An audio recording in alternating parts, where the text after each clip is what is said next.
Sir, मैं इस तिजोरी को खोल सकता हूँ, बस एक मौका दे दीजिए। ये बच्चा यहाँ कैसे आया?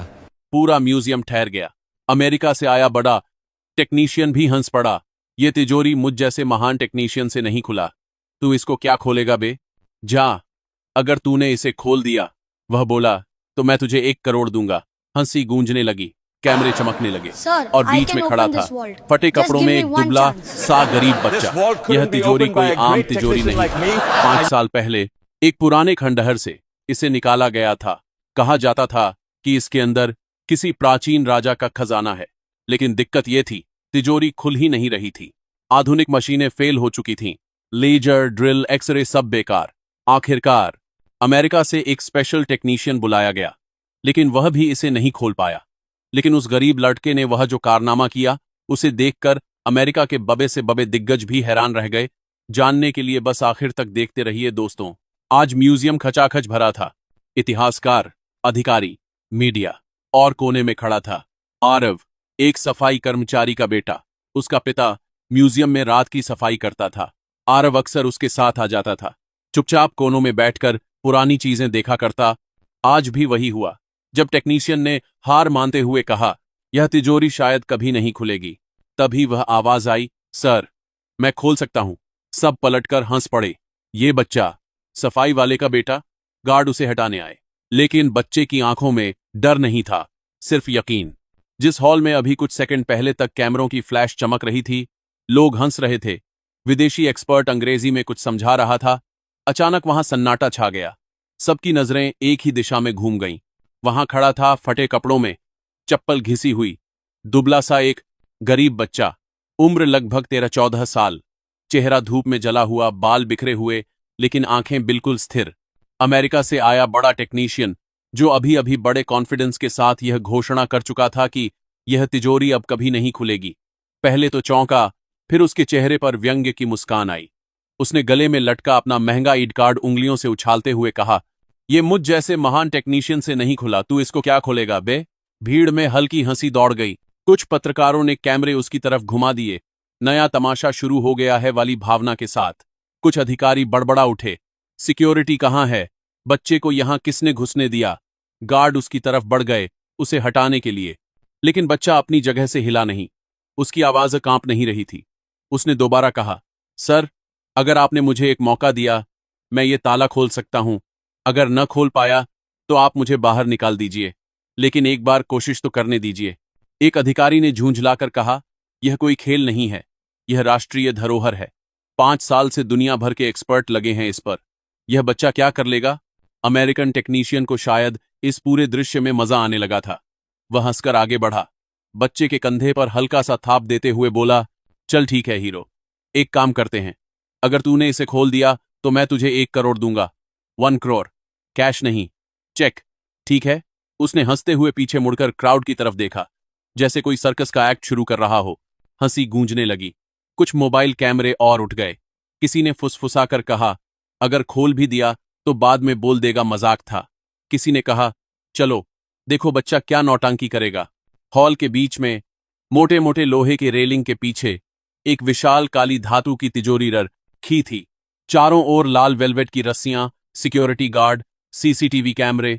उस तिजोरी पर पुराने राजघराने की एक निशानी उत्कीर्ण थी, एक शेर, एक तलवार, कुछ अजीब प्रतीक। यह तिजोरी कोई आम तिजोरी नहीं थी।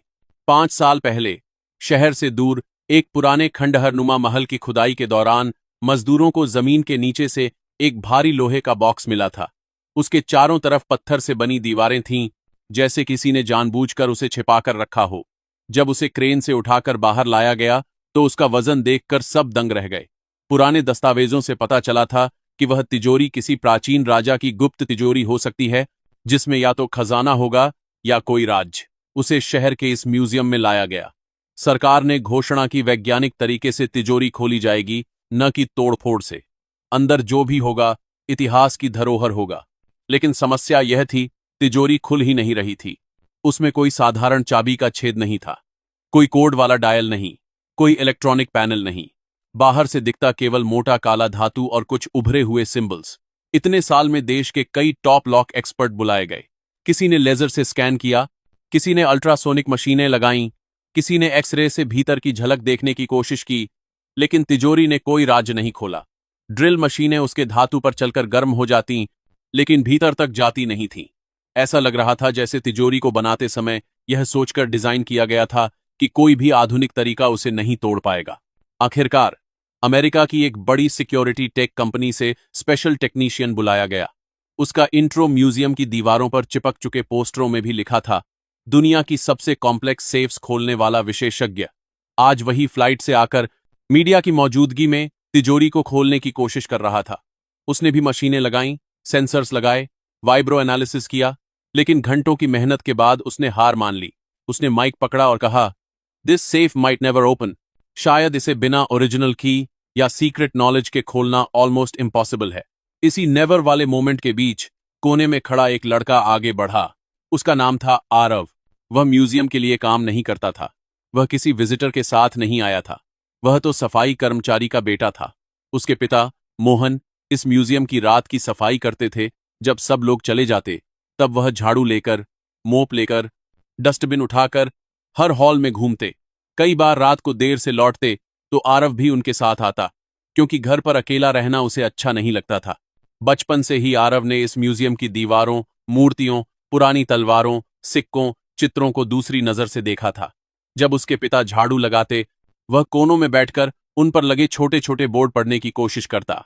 कभी कभी गार्ड उसे डांट देते, ये सब छूना नहीं है, लेकिन उसकी आंखें हर चीज को निरीक्षण की तरह देखतीं। Pattern, symbol, shapes, lock, hinges. एक और अजीब बात थी, आरव के दादा, जो अब इस दुनिया में नहीं थे, अक्सर कहा करते थे, हम कभी राजा के लोगों में से थे। बचपन में आरव को ये बातें कहानी जैसी लगती थीं, जैसे दादा कोई फालतू की शान बघर रहे हों। लेकिन दादा जो कुछ बताते उसमें डिटेल इतनी होती कि वह कभी कभी सोच में पड़ जाता। जैसे दादा कहें, हमारे पुरखे ताले बनाते थे, वो भी ऐसे कि कोई खोल न सके, और ऐसे भी कि जो चाहे खोल सके। राजाओं के खजाने की रक्षा का जिम्मा हमारी ही पीढ़ी पर था। जब दादा गुजर गए तो यह बातें भी हवा में खोती चली गईं। लेकिन एक दिन म्यूजियम के पीछे के हिस्से में, एक पुरानी लाइब्रेरी के स्टोर रूम जैसे कमरे में, जहां टूटी कुर्सियां, पुराने बक्से और नाकाम पोस्टर रखे थे, आरव को कुछ अजीब मिला। वह अपने पिता के साथ रात की शिफ्ट में आया था। उसके पिता और एक और सफाई वाला आदमी उस कमरे की सफाई कर रहे थे। चीजें हटाते हटाते एक पुराने वुडन ट्रंक का ढक्कन खुल गया। उसके अंदर धूल से भरी कुछ किताबें थीं, हाथ से लिखी हुई, पीले पड़ चुके पन्ने, फटी हुई जिल्द। जब सब चले गए तो आरव चुपके से वापस उसी कमरे में गया। उसने एक किताब उठाकर खोली। उस किताब में चित्र थे, अजीब अजीब निशान, ताले के डिजाइन, गियर, तिजोरियों के सेक्शन, और उनके साथ साथ कुछ गुप्त तरीके, सिंबल बेस्ड कॉम्बिनेशन। कई जगह एक ही निशान उसे म्यूजियम की तिजोरी पर बने निशान जैसा लगा। उसकी धड़कन तेज हो गई।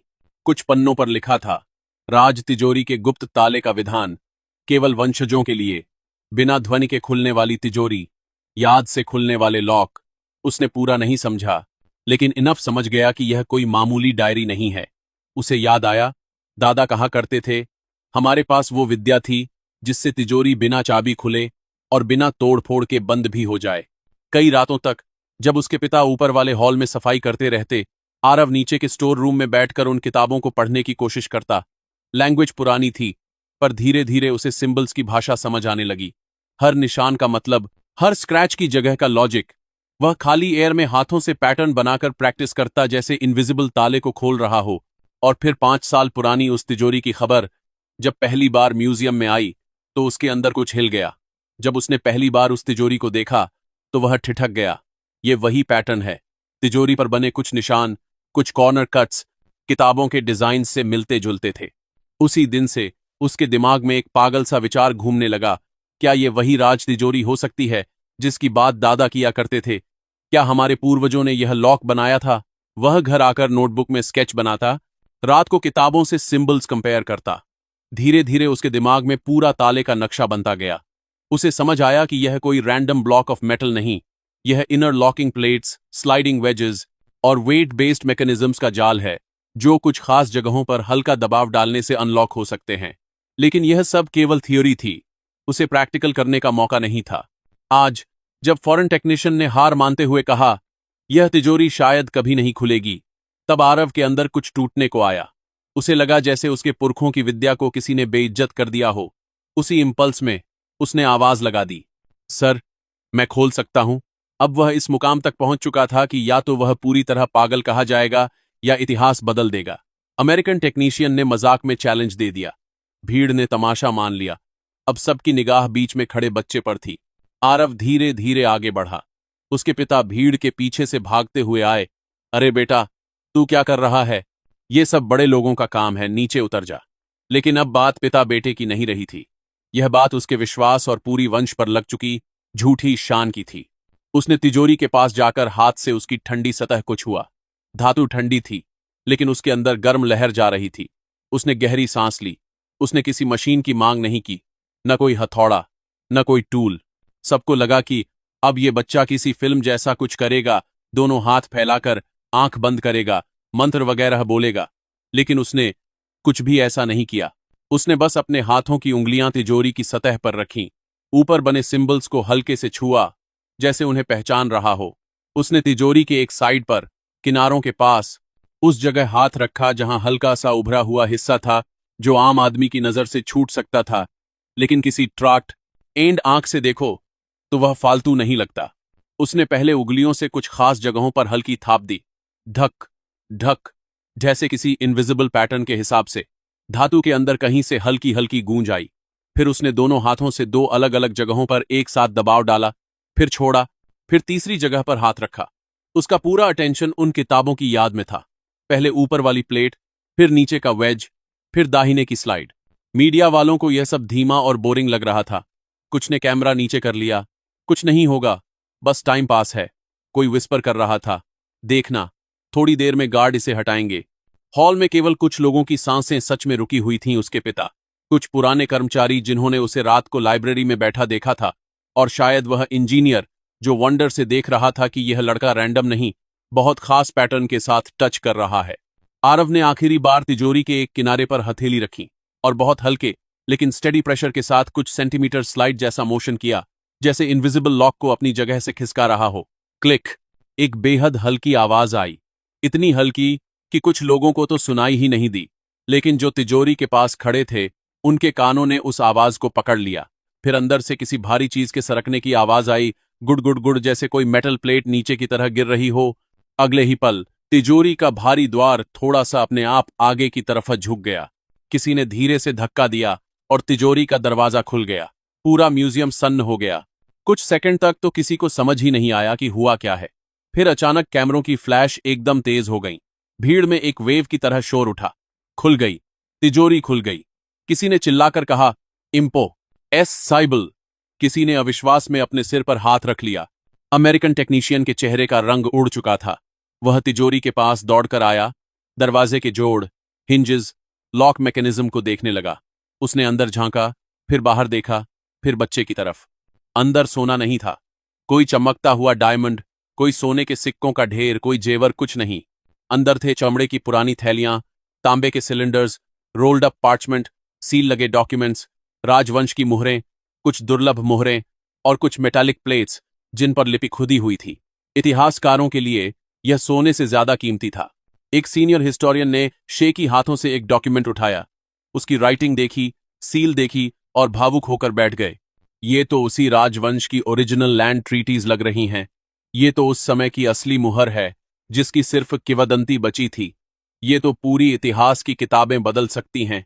किसी ने कहा, हमने सोना खोजा था, हमें इतिहास मिल गया। अमेरिकन टेक्नीशियन, जो दुनिया भर में अपने टूल्स और कोड से ताले खोल चुका था, धीरे से बोला, ये असंभव है। There was no visible key hole, no code, no combination input. How did you? Aarav ने बस इतना कहा, सर, ये ताला मशीन से नहीं, याद से खुलता है। इसे जब बनाया गया था तब उसके तरीके एक खास किताब में लिखे गए थे। मेरे दादा कहा करते थे, हमारे पूर्वज ताले बनाते थे। मुझे लगा शायद वही लोग इसे बनाते होंगे। मैंने बस वही पैटर्न अप्लाई किया जो उस पुरानी किताब में था। उसके शब्द सिंपल थे, पर उनके पीछे पीढ़ियों की नॉलेज खड़ी थी। वह सिर्फ अपनी नहीं, अपने दादा, परदादा और उनकी दुनिया की बात कर रहा था, जिसे राजा के लोग कहकर भुला दिया गया था। सरकार ने तूफानी गति से प्रेस कॉन्फ्रेंस बुलाया। बच्चे को मंच पर बुला या गया। उसके फटे कपड़ों को देख कुछ लोगों ने कहा, पहले इसे अच्छे कपड़े दो। लेकिन आरव उसी कपड़े में हल्का सा डर और गर्व एक साथ लिए स्टेज पर खड़ा था। एक अधिकारी ने घोषणा की, आज इस बच्चे ने सिर्फ एक तिजोरी नहीं खोली, उसने हमारे इतिहास का एक बंद कमरा खोल दिया है। सरकार उसकी पढ़ाई की पूरी जिम्मेदारी लेगी, उसे स्कॉलरशिप दी जाएगी, चाहे वह इंजीनियरिंग पढ़ना चाहे, उसे गार पर बिहार की हिस्ट्री या साइंस जो भी। और वो 1 करोड़ हॉल के कोने में खड़ा अमेरिकन टेक्नीशियन, जो अब तक थोड़े शौक में था, धीरे धीरे आगे बढ़ा। उसके हाथ में एक चेकबुक थी। उसने माइक की जरूरत नहीं महसूस की। उसने सबके सामने चेक पर अमाउंट लिखा, 1000, और बिना एक शब्द बोले वह चेक आरव की तरफ बढ़ा दिया। मैंने चैलेंज दिया था। उसने धीमी आवाज में कहा, मुझे अपना शब्द निभाना है। कभी कभी किसी कल्चर की नॉलेज किसी भी मॉडर्न टेक्नोलॉजी से बड़ी होती है। आरव के पिता के हाथ कांप रहे थे। उन्हें समझ नहीं आ रहा था कि ज्यादा वजन किसका है, उस चेक का, उस पल का, या अपने बेटे के कंधों पर अचानक आ गिरी उम्मीदों का। लेकिन असली बात पैसे की नहीं थी। असली बात यह थी कि जिस लड़के को कल तक सफाई वाले का बेटा कहकर इग्नोर किया जाता था, आज वही नेशनल स्टेज पर खड़ा था और दुनिया भर के कैमराज उसका चेहरा कैद कर रहे थे। हर ताला ताकत से नहीं खुलता। कुछ ताले इतिहास से खुलते हैं। कुछ ताले मशीन्स नहीं, यादें खोलती हैं। कुछ ताले चाबी नहीं, सही कहानी मांगते हैं। आरव गरीब था। उसके पास ब्रांडेड स्कूल नहीं था। उसकी जेब में महंगा फोन नहीं था। उसके नाम के आगे कोई डिग्री नहीं लिखी थी। लेकिन उसकी जानकारी अमीर थी, पीढ़ियों की लेगेसी से, जिज्ञासा से, और उस करेज से जो उसे भीड़ के बीच से आगे लाने के लिए काफी था। अगर आपको लगता है कि टैलेंट जगह नहीं देखता, डिग्री नहीं पूछता, सिर्फ मौका मांगता है, तो बस इतना याद रखिए, मौका हर बच्चे को मिलना चाहिए।